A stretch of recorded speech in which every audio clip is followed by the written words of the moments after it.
Hello and welcome to another episode of Unlearn the Bull.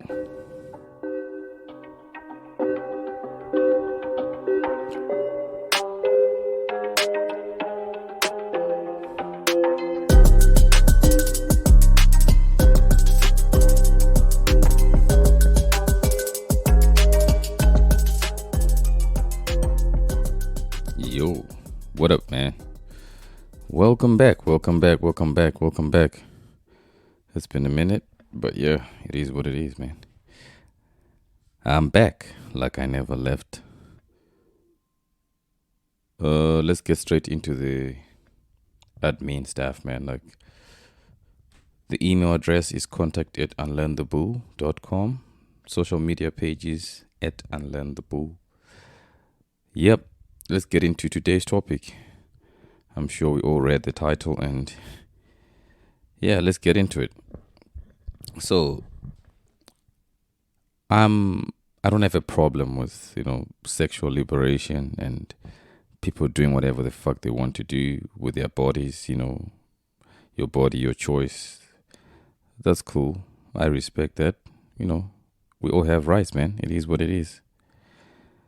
However, at the same time, I understand why these things were there before. Because if you look at every religious text, every culture, in a way, it repressed female sexuality, or it looked down upon females being promiscuous. And it sounds unfair,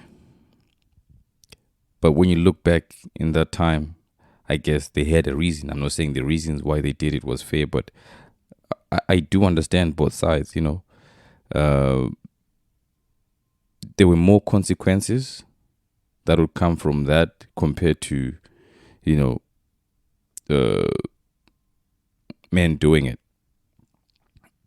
You get it. But at the end of the day, it depends on how you look at things. But if, in my opinion, back then we didn't have, the technology that we have nowadays, where you can do the whole paternity test, DNA test and stuff like that.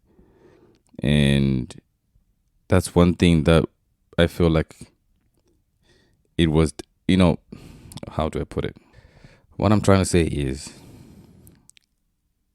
since the beginning of time, every religious text, every other culture has repressed female sexuality, or females from being, sexually free. Like nowadays it's cool. And I understand that one of the reasons was there was no other way to prove as a man that the child is yours. That's why men preferred to be with virgins, because it at least gave you somewhat, to a certain degree, insurance or guarantee that this is your child. Because that means you would have to take your resources and invest your resources in that child. And people don't understand, especially females, because they're on the other side of the fence. It's not it's a man's worst nightmare to raise a child for 18 years and then only to find out that you have been investing in someone who's not really your child. You've been investing in another man's legacy. You've been investing in, someone else's bloodline. It's one of a man's worst fears. You don't have to understand it, especially if you're not a man. It's okay. You don't have to understand it. And remember, privilege is invisible to those that have it. So you might not understand how deep it is for men. Like, it is something that most men have deleted themselves because of that. Most men have taken their lives because of that. It's the worst nightmare. And I understand. Now we live in this world where we have technology and stuff like that. And, people have been fighting for sexual liberation. And I think we are there. We're almost there, if not there already. And I don't have a problem with that. For me, at the end of the day, I mean, like, not just for me, but for any other man, you have a choice to be with someone who has a promiscuous past or who's promiscuous, or to be with someone who's more modest. It's a choice. You have to make a choice. Of course, you sometimes might not have to make your choice public, because if you do that, people will say, I don't know, you're discriminating or whatever, but you have a choice. You can just choose who you want to be with. However, because we now have this culture, this hookup culture, we now have this culture where, people are free to do whatever the fuck they want to do. People can, in the name of sexual liberation. That's cool. But we forgot one thing. We forgot one thing. We forgot the whole paternity thing. We forgot that chances of someone raising a kid who's not his have also increased with that. Like, we can't just fix something and not moderate the other. We need to look into both. Of course, you have the right to do whatever you want to do, but now that there is a higher chance of that risk, like the risk of raising someone who's not your child is now higher. How do we fix that? And that's where the title comes into play, man. I think it's necessary for governments and for all men to require a mandatory paternity test before you even sign the birth certificate. Because what are you signing? Like, you're signing based on an assumption, it's based on trust. You get what I'm saying? Which, there's nothing wrong with it, but would it kill, or would it be too much for there to be mandatory DNA testing before anyone signs the birth certificate, just to confirm? Because people always get shocked and be like, I didn't expect this from this person. Because the thing is, you can never trust anyone. It sounds like, I'm someone who's insecure, or if anyone calls for the same shit, they're insecure. But you have to understand that it's better to be sure than to be shocked when you've invested 18 years in something that's not yours, or in someone who is not your child. It's got nothing to do with being insecure. It's being reasonable. It has to be mandatory. Like, I strongly support the whole mandatory DNA testing before you sign the birth certificate, because at least you know exactly what you're doing. You know what you're getting yourself into. You know that you're investing whatever resources in your legacy, in your bloodline, in your child. Not to find out 18 years later that this is not your child. It doesn't make sense. Like, it doesn't make sense, because we have come up with laws that, promote sexual freedom, which is cool. But we should also have laws that promote men from paternity fraud, because it's happening. Like, they say 5 to 30% risk of paternity fraud, which to me doesn't make sense, because it's something that can be fixed.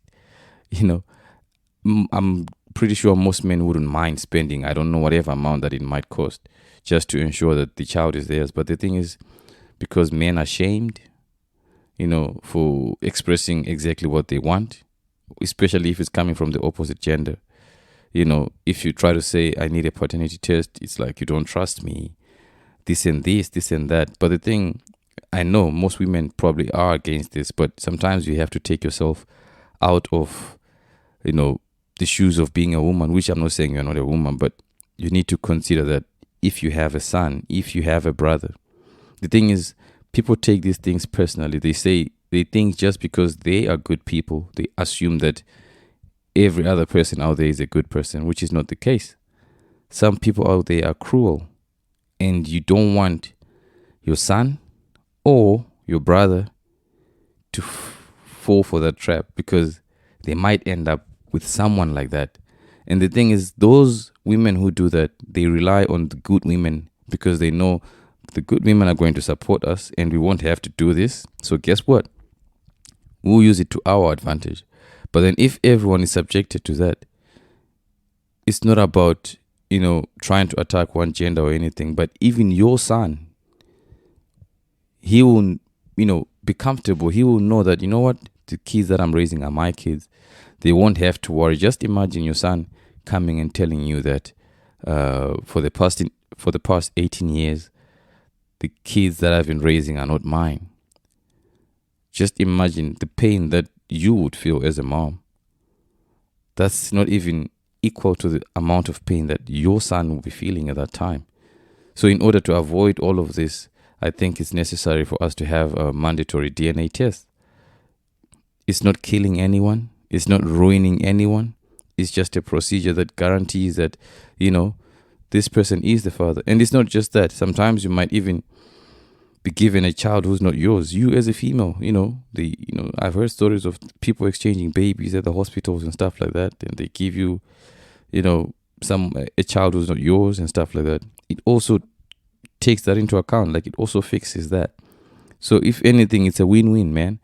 And even if a guy had doubts, some guys, they just have their doubts and then they just sit back and be like, I wonder, and they'll have this, at the back of their minds, but they don't know how to express it. But at least in this case, when they know for sure, you don't live in the same house with someone who's doubting you, with someone who is not sure, with someone who's giving you half of themselves because they're not sure of whether they can trust you, or, like there's so many things that come into play. I think we need to make it comfortable, because most people think that if someone says, I want to have a DNA test, automatic, it's an accusation of you being promiscuous. But the thing is, we now live in a culture, or in a world where it is promoted. Check your TV screens, go online. Everyone is talking about sex these days. It's not the same anymore. Like, young kids are having sex like crazy. Like, it's unmatched, which is fine. Like, I don't have a problem with that. It's not my body. It's not like, it's got nothing to do with me. But I'm saying we should also have control measures for those people who are innocent, who might end up suffering because of, the things that are going on in the world. So I understand why people would propose mandatory paternity test, before you sign the birth certificate as a father, because the only person who knows if the child is theirs is the mom. She's the only person who knows. She's the only person who sleeps at night knowing very well that she is the parent. And she's also the person who knows if you are the father. So if they can use that information to their advantage, they would use. I would do the same. Like, if I'm in a situation where I have to, lie and say, oh, this is your child, I would probably do the same. I'm not sure, but I would probably do the same, because it benefits me. At the end of the day, human beings are, we normally look out for ourselves first before we care what other people, they have to deal with. And it's just how it is. That's just how it is. And I've heard so many stories, man. So many stories of guys who delete themselves because they found out that, the kid is not theirs. Or some of them, it's crazy things that are happening out there. So I understand why people would advocate for mandatory DNA tests. And personally, I am in support of it. I used to be against it, but then I had to look and I'm like, but no one is really losing anything. No one is dying. No one is, it doesn't infringe upon anyone's rights. If anything, it frees all the parties at play. The kid is guaranteed that, this is my father. The father is guaranteed, yes, this is my child. And the mom doesn't have to be doubted. It's out there.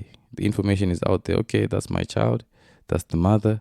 You don't have to make assumptions. So, man, it is what it is. This is just my take. And, if you feel otherwise, if you feel differently, or if you have any other points that contradict mine or that go against mine, or if you wish to educate me, I'm open to that, man. I'm very much open to that. Let's have the discussion. You can always contact me.